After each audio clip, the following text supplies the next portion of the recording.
Bienvenidos y gracias por escuchar Verdad en la Red. La verdad es que no estaba en nuestros planes hacer un video sobre este tema. Pero a raíz del video anterior titulado La Misa de los Modernistas, pues nos hemos visto en la necesidad de realizarlo. Muchos comentarios en ese video se repiten diciendo: la persona que está asistiendo al sacerdote no es un laico, es un diácono permanente. Nos parece que los que dejan el comentario son asiduos asistentes al Novus Ordo, porque en la misa tradicional, en la misa de siempre, en la misa canonizada, no existe tal personaje como tal, eso de diácono permanente. Existe el diácono, pero no eso de diácono permanente. Tradicionalmente, el diaconado se remonta a la historia de los Hechos de los Apóstoles. Por ejemplo, Hechos 6:1-6. En aquellos días, creciendo el número de los discípulos, hubo murmuración de los griegos contra los hebreos, de que sus viudas eran menospreciadas en el ministerio cotidiano. Así que los 12 convocaron la multitud de discípulos y dijeron: bueno, no es justo que nosotros dejemos la palabra de Dios y sirvamos a estas personas. Busquen entonces, hermanos, a varones entre vosotros de buen testimonio, llenos del Espíritu Santo y de sabiduría, los cuales pongamos en esta obra. Y nosotros persistiremos en la oración y en el ministerio de la palabra. Y así comenzó a aparecer la figura del diácono. Estos tenían que ser hombres de fe, de buena reputación, casados con una sola mujer, hombres que gobernaban bien a sus hijos y a sus propias casas. En una iglesia que crecía, donde no eran suficientes los discípulos ordenados por los apóstoles, pues esta figura del diácono fue muy conveniente y de mucha ayuda. Muy temprano en la historia de la iglesia se entendió que los diáconos ocupaban un lugar especial en la comunidad, junto con los obispos y presbíteros. Y a medida que la iglesia iba creciendo, el número de vocaciones iba aumentando. Pero entonces llega el Sacrosanto Concilio de Trento, pero este Concilio de Trento también dijo, y cito: este grande y santo concilio ha tenido noticias de que en algunos lugares y ciudades hay diáconos que administran la Sagrada Comunión a sacerdotes. Ni las normas canónicas ni la costumbre permite que quienes no tienen potestad para ofrecer el sacrificio den el cuerpo de Cristo a quienes tienen potestad para ofrecerlo. Cierro cita. Voy a saltar a la conclusión de algunos que dirán: bueno, pero está diciendo que no le puede dar la comunión al sacerdote, pero no dice nada de los laicos. Bueno, en el decreto sobre el Santísimo Sacramento de la Eucaristía, en el capítulo 8, el mismo Concilio de Trento, dice: mas al recibirlo sacramentalmente, siempre ha sido costumbre de la Iglesia de Dios que los legos tomen la comunión de mano de los sacerdotes y que los sacerdotes, cuando celebran, se comulguen a sí mismos. Costumbre que con mucha razón se debe mantener por provenir de la tradición apostólica. Bueno, para los que no saben, legos son miembros de una orden religiosa masculina de la Iglesia Católica, particularmente de órdenes monásticas que no han sido ordenados sacerdotes. Entonces, si a los legos que están metidos en una orden monástica les tienen prohibido que reciban la Sagrada Comunión, si no es de un sacerdote, ¿cuánto más entonces a cualquier persona, a un laico cualquiera? A principios de la Edad Media, el diaconado era un paso intermedio hacia la recepción de la ordenación sacerdotal. El diácono y el sacerdote eran, por supuesto, de carácter sacramental. En la Iglesia se estableció por mandato divino una ordenación sacramental, que es el diaconado, a fin de prestar asistencia durante las celebraciones litúrgicas. las funciones litúrgicas del diaconado, con excepción de la proclamación del Evangelio, repito, con excepción de la proclamación del Evangelio, se fueron asignando a lo largo del tiempo a otros acólitos, para los cuales la Iglesia estableció órdenes no sacramentales, en concreto el subdiaconado, el lectorado y el acolitado. Por lo tanto, el principio según el cual se dice que todas las funciones litúrgicas que no requieren la debida potestad sacerdotal corresponden por ley y por naturaleza al sacerdocio común, no es en modo alguno válido. Desde los primeros siglos y durante casi 1700 años, la Iglesia ha llamado sin interrupción órdenes a los ministerios litúrgicos inferiores al diaconado, y también lo ha hecho en los libros canónicos. Esta tradición duró hasta el motu proprio de Pablo VI, Ministeria Quaedam, de 1972, medio del cual abolió las órdenes menores y el subdiaconado, creando en su lugar los ministerios de lector y acólito, con vistas a promover la participación activa de los laicos en la liturgia. A pesar de que no hay nada en los textos del concilio que pudiera dar apoyo a tal idea. Esas labores de lector y acólito recibieron entonces la denominación de ministerios laicos. No solo eso, se han extendido en la afirmación de que las funciones litúrgicas del lector y acólito serían una expresión adecuada del sacerdocio común de los laicos. Apoyándose en este argumento, no es posible oponerse de ninguna manera a que la mujer tenga estas funciones de acólito y de lector. Ahora bien, ese argumento no se ajusta a la perenne enseñanza de la Iglesia, ya que antes de Pablo VI, la Iglesia nunca enseñó que las funciones litúrgicas de lector y acólito fueran una expresión adecuada del sacerdocio común de los laicos. Entonces, como pueden ver, tenemos al Papa que nos impuso la misa luterana, el Novus Ordo, cambiando todos los sacramentos y dándole luz verde a esto. Los movimientos modernistas hacia la restauración del diaconado como orden permanente se comenzaron a ver a mediados del siglo XIX, donde ya estaban afilando la agenda, y después de la Segunda Guerra Mundial, cuando el Vaticano fue bien penetrado por los masones y por los comunistas. Algunos alegan de que el Papa Pío XII le sonreía a la idea del diaconado permanente, pero decía que aún no estaba la situación, que no correspondía para ello. Pero claro que no correspondía. Era la época de las misiones. Había un auge con esto mundialmente. Y para un ejemplo, ahí estaba su querido arzobispo Marcel Lefebvre, que estaba dando buenos frutos en la África francoparlante. Pero entonces el momento llegó. Y finalmente, durante las deliberaciones del Concilio Vaticano II en 1963, se restaura el diaconado como un nivel permanente del orden sagrado.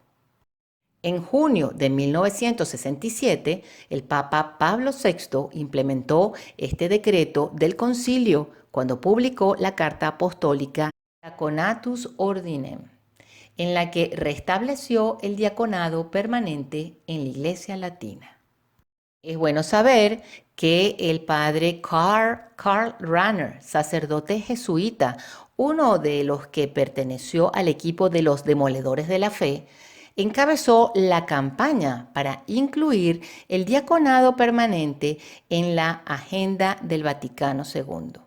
Durante la década de 1950, Rahner colaboró con trabajadores sociales alemanes en su ciudad natal de Friburgo, en el desarrollo de un ministerio protodiaconal.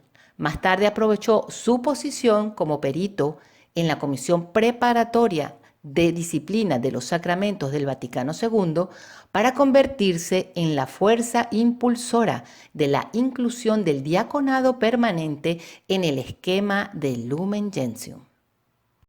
Con este fin, Karl Rahner y Yves Congar, otro también del equipo, elaboraron la solicitud formal para restaurar el diaconado como una orden permanente, presentada a los padres del Vaticano II. Pero los padres del concilio temían que esto trajera el debilitamiento de la sagrada tradición del celibato sacerdotal en la Iglesia latina. Y durante el debate en el concilio sobre la restauración del diaconado permanente, del 4 al 16 de octubre de 1963, la propuesta general fue rechazada por una minoría de 25 oradores que representaban a un grupo de 82 padres. Pero el padre Rahner pareciese que convenció y dijo, y cito, tampoco debemos temer que la posición de estos diáconos casados pueda usarse para relajar o atacar el celibato sacerdotal, si existiera algún peligro de que eso ocurriera.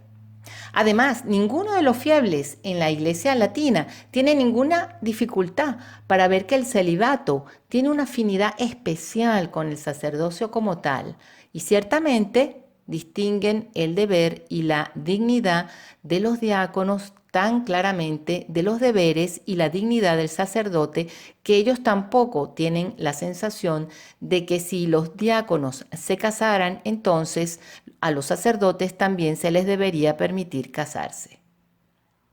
Lumen Gentium ofrece un resumen conciso de las tareas de los diáconos. Entre ellas están administrar el bautismo. Pero ¿son realmente bien preparadas estas personas? ¿Tienen la misma formación de un sacerdote? Acabamos de ver en el video la situación de la iglesia peor de lo que sabemos, donde el padre, el sacerdote de Detroit, Matthew Hood, se entera de que no está correctamente bautizado porque el diácono no pronunció correctamente la fórmula del bautismo. Bueno, estos diáconos modernos pueden ser custodios y dispensadores de la Eucaristía y ayudar y bendecir en los matrimonios en nombre de la iglesia, llevar el viático a los moribundos, leer las Sagradas Escrituras, a los fieles, instruir y exhortar al pueblo, presidir el culto y la oración de los fieles, administrar los sacramentales y oficiar los funerales y entierros. Entonces, ¿para qué necesitamos los sacerdotes? Esto ya es una iglesia de laicos prácticamente. Porque miren lo que continúa diciendo el documento Lumen Gentium. El diaconado puede ser restaurado en el futuro como un rango adecuado y permanente de la jerarquía.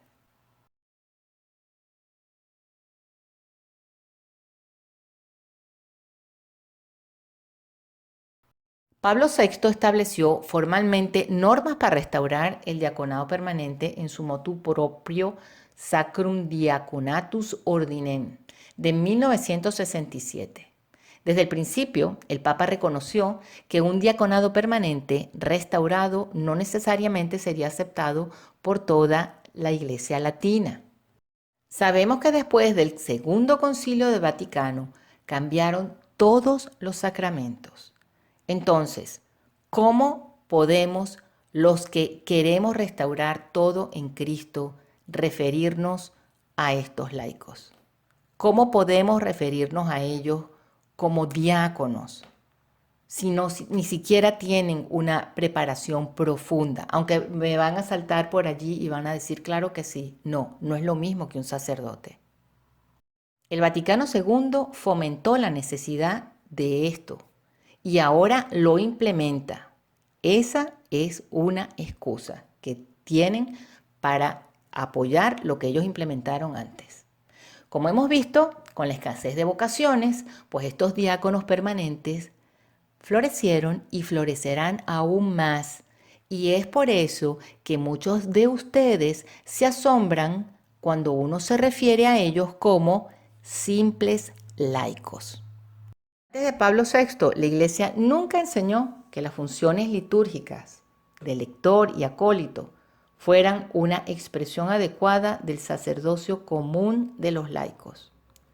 Con esto, lo que hizo fue romper rotunda y totalmente con la tradición universal ininterrumpida, tanto de la Iglesia oriental como la latina.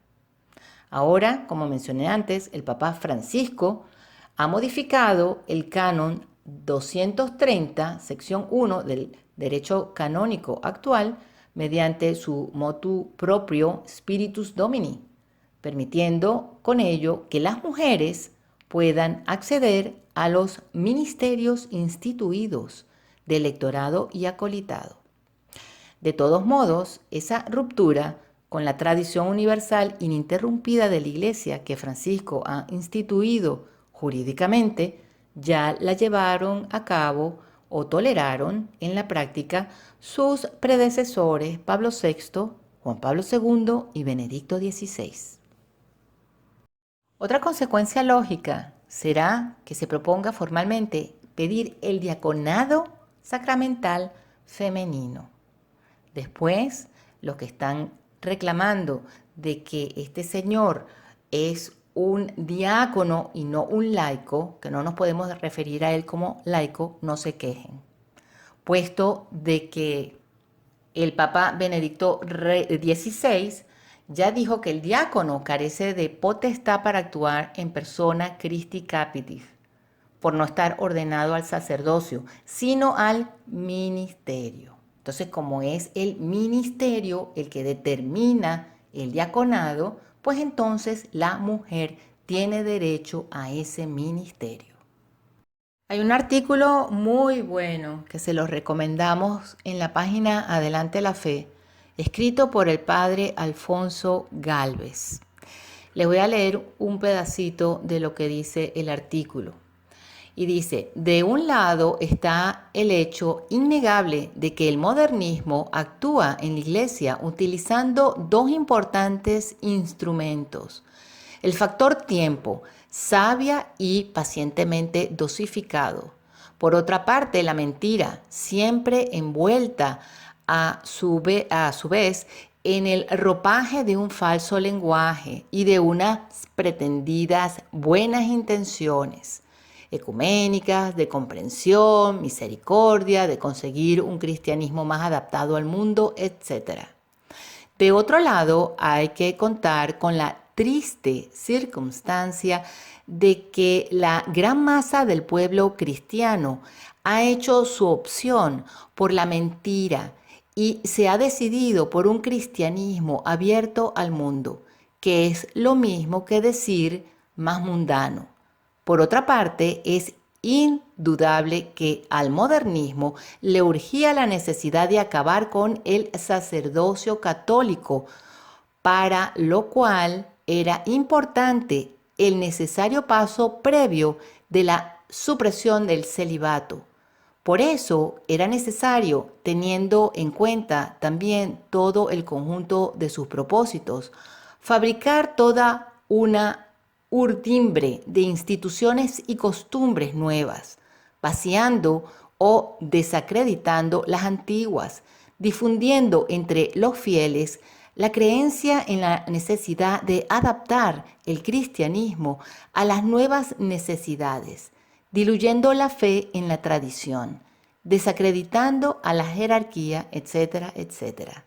Nada tiene de extraño, por lo tanto, que en este ambiente creado de modo tan artificial, muchos hombres de buena fe y dotados de la mejor buena voluntad imaginable se hayan prestado generosamente a formar parte de una institución todo lo buena que se quiera conceder, pero cuyos propósitos en definitiva no resultan demasiado claros.